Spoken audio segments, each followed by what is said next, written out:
Hi hello नमस्कार welcome to mini blog. तर आहे ना, आज इतक्या उन्हामध्ये ना आम्ही बाहेर चाललेलो होतो. तर ते कशासाठी मी पुढे तुम्हाला सांगते. तर आहे ना, पप्पांचा सकाळी फोन आलेला आणि ते बोलले की मी आज आहे ना नाशिक मार्केटला येणार आहे.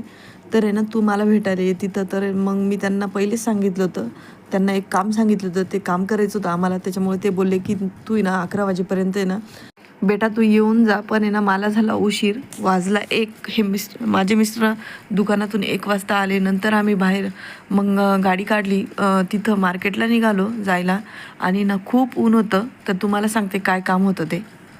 पप्पांची खूप मोठी ना शेती ना कोबीची होती आणि ती कोबी ना ते मार्केटला घेऊन येणार होते विकायला. तर त्यांनी सांगितलं होतं की ना मी जे ना म्हणजे कोबी देईल ना ती दत्तधाममध्ये ना आश्रमामध्ये देऊन टाका जेवणासाठी. रोज जेवणं असतात तिथं. ते मला बोलले आणि तुम्ही गाडी घेऊन या, मग मी मार्केटला येईल आणि ना मग तुम्ही ते दत्तधामला देऊन जा. तर मग मी हो बोलली आणि ना आम्ही ना डायरेक्ट मार्केटला गेलो, कोबी घेतला आणि ना घरी न जाता ना आम्ही डायरेक्ट दत्तधामला गेलो. तिथं खूप ऊन होतं आणि ना उन्हामध्ये ना आम्ही तिथं कोबी महाराजांच्या तिथं देऊन दिली आणि ना यांनी थोडासा प्रसाद घेतला.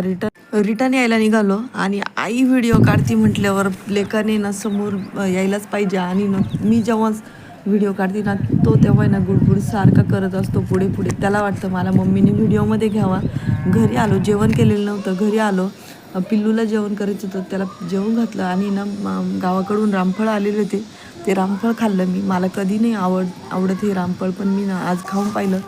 पिल्लूला पण थोडंसं खाऊ घातलं आणि तो सांगत होता बघ मम्मा मी पण खातोय रामफळ. असा होता आजचा दिवस. व्हिडिओ आवडला असेल तर नक्की लाईक करा, शेअर करा, चॅनलला सबस्क्राईब करा. भेटू नेक्स्ट व्हिडिओमध्ये. तोपर्यंत बाय बाय.